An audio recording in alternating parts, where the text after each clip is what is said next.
अखिल भूमंडलीय सर्व श्रोमणी मुनि समाज के संस्थापक आदि मुनीश्वर योगेश्वर सद्गुरुदेव श्री मुनि महाराज की जय। उपस्थित मुनि वृंद, साधु सज्जन वृंद, संत वृंद, साधक वृंद, आध्यात्म ज्ञान के जिज्ञासुओं और प्रेमियों, सभी श्रोता वृंद, आप सबको मेरा कोटिशः नमन, सप्रेम जय जीव। तो आध्यात्मिक चर्चा चल रही है और हम लोग सद्गुरुदेव शिव मुनि महाराज रचित ग्रंथ सत्य सुंदर और स्वतंत्र विचार पर चर्चा कर रहे हैं। अध्याय 3 पर चर्चा हो रही है। सद्गुरुदेव शीर्षक दिए हैं स्वतंत्र बुद्धि की महिमा। फिर कल की बातें थोड़ी सी पढ़ने के बाद आगे पढ़ेंगे, है ना। बड़ी जोरों से बारिश हो रही है बाहर, है ना। आवाज़ ठीक से आ रही है कि नहीं पता नहीं, है ना। तो बात आगे की है, पढ़ लेते हैं। यदि आप किसी मजहब और किताब के भीतर अपने को बांध देते हैं और उस पर तर्क करना नहीं चाहते, किंतु उसे ईश्वरकृत मानकर उसके आगे जाने से झिझकते हैं, तो समझ लीजिए आप कभी उन्नति नहीं कर सकते, आपको कभी सच्चा ज्ञान नहीं हो सकता। ऐसे सिद्धांत सर्वदा ज्ञान और उन्नति के बाधक हैं। यहाँ तक कल हम लोग की चर्चा पूरी हो गई है। आगे अभी पढ़ेंगे हम लोग, है ना। सैकड़ों बड़े से बड़े ज्ञानी गुजर गए हैं, सबका आपस में मतभेद है। इनमें किसका सिद्धांत अच्छा है, इसका निर्णय हमारी ही बुद्धि के अधीन है। हम सबकी सुनते हैं पर अंत में करते वही हैं जिसे हमारी बुद्धि स्वीकार करती है। मुहम्मद साहब के पहले कोई मुसलमान नहीं था। पहल जो लोग मुसलमान हुए उन लोगों ने इसी बुद्धि से ही विचार किया होगा कि मुहम्मद साहब की शिक्षाएं ठीक हैं। अब भी हम लोग ईसा, मुहम्मद और व्यास की बातों को अपनी ही बुद्धि से विचार करते हैं कि किस महात्मा की बात सच सबसे अच्छी है। इसे हम अपनी ही बुद्धि से पूछते हैं। अतः यह सिद्ध है कि हमारी बुद्धि सबसे बड़ी होनी चाहिए, पर हमारी बुद्धि तब तक बड़ी नहीं हो सकती जब तक कि उसे मजहबी और सांप्रदायिक बंधनों से मुक्त ना कर दिया जाए। सांप्रदायिक लोग अपने अपने संप्रदाय के गुरुओं से विचार में आगे नहीं बढ़ना चाहते, उसके आगे सोचना पाप समझते हैं। मजहबी लोग अपने नेताओं के वाक्यों पर तर्क नहीं करना चाहते और पढ़ते भी वही हैं जिसे उनके मजहबी आचार्यों ने कहा है। इसलिए सांप्रदायिक लोगों की बुद्धि को फलने फूलने फैलने और बढ़ने का अवसर ही नहीं मिलता। दूसरे की सत्य बातों को भी इसलिए नहीं मानते कि उनके मजहबी आचार्यों ने उसे मानने की आज्ञा नहीं दी है।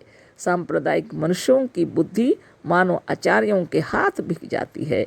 ऐसी बुद्धि कभी उन्नति नहीं कर सकती। तो कल तो खूब चर्चा हुई है ना। और उसी को आगे हम लोग पढ़ रहे हैं, है ना।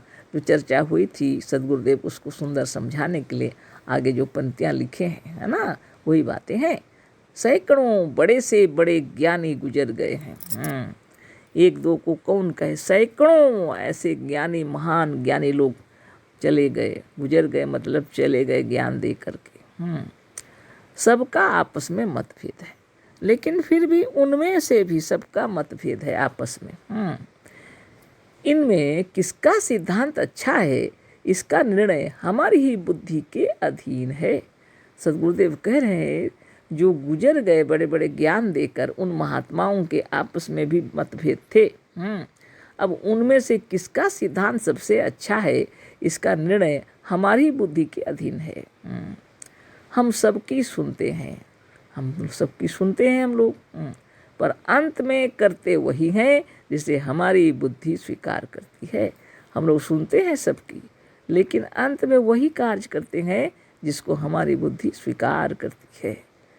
मुहम्मद साहब के पहले कोई मुसलमान नहीं था। बहुत सुंदर उदाहरण दिए गुरुदेव कि मुहम्मद साहब, हजरत मुहम्मद साहब के पहले कोई मुसलमान नहीं था, वास्तव में नहीं था। जब वो आए तब उसके बाद ये संप्रदाय बना है ना। पहल जो लोग मुसलमान हुए उन लोगों ने इसी बुद्धि से विचार किया होगा कि मोहम्मद साहब की शिक्षाएं ठीक हैं। तो पहल जो लोग मुसलमान हुए उन लोगों ने निश्चित रूप से अपनी ही बुद्धि से विचार किया होगा कि मोहम्मद साहब की शिक्षाएं अच्छी हैं, ठीक हैं।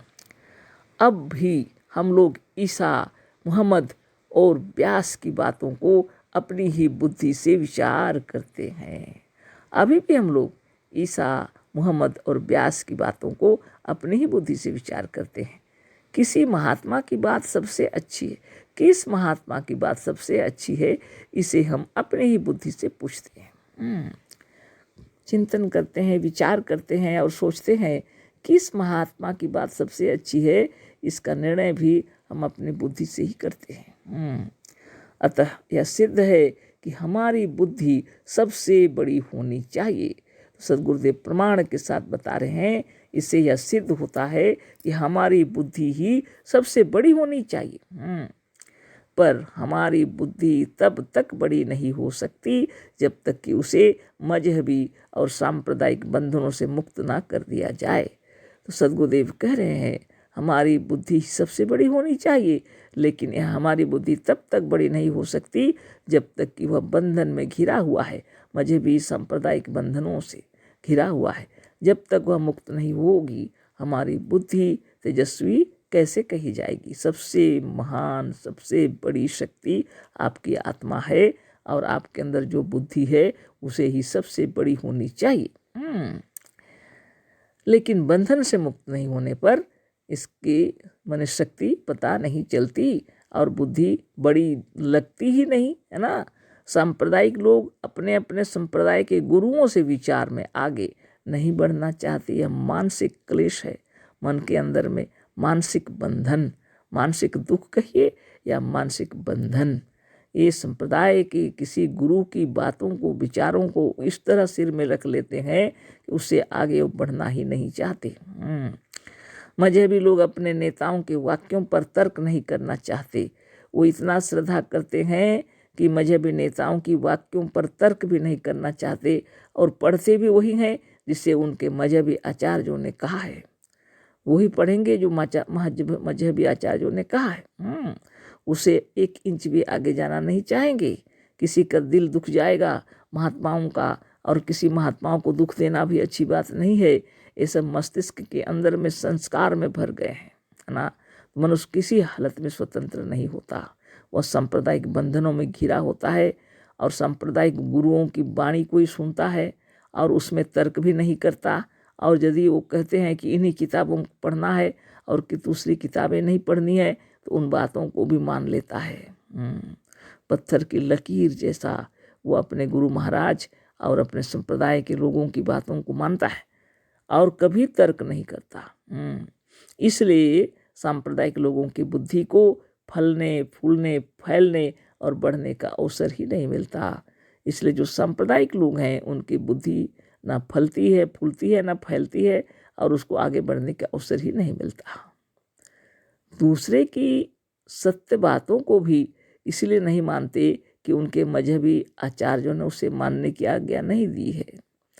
दूसरे की सत्य बातों को भी इसलिए नहीं मानते हैं कि उनके मजहबी आचार्यों ने उसे मानने की आज्ञा नहीं दी है। सांप्रदायिक पुस्तकों की बुद्धि मानव आचार्यों के हाथ बिक जाती है। ऐसी बुद्धि कभी उन्नति नहीं कर सकती। तो बड़ी विचित्र बात है ना। सांप्रदायिक मनुष्यों की बुद्धि मानव आचार्यों के हाथ बिक जाती है। ऐसी बुद्धि कभी उन्नति नहीं कर सकती। इतना बंधन, हम लोग खुद बंधन में घिरे हुए हैं, है ना। ये कौन सा बंधन है? ये हमारे परंपरा का बंधन है। गुरु शिष्य की महिमा है, जुगों से चला आ रहा है ना। और अपने अपने गुरु की महिमा हम लोग हृदय में बसा के रखते हैं, लेकिन आत्मज्ञान कह रहा है कि गुरु की महिमा तो होगी, निश्चित रूप से होगी और श्रद्धा करनी चाहिए, है ना। बहुत श्रद्धा करनी चाहिए। लेकिन अगर आत्मज्ञान की बातें हो गई या सत्य की बातें हो गई, कोई अच्छी बातें हो गई तो स्वतंत्र होकर आगे जाना चाहिए ना।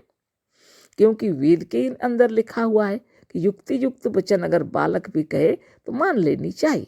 और अनुपयुक्त वचन अगर ब्रह्मा भी कहे तो उसको तृण की तरह त्याग देना चाहिए, है ना। इतना स्वाधीन, इतना स्वतंत्र हमारे ऋषि मुनियों ने कह दिया हम लोगों को।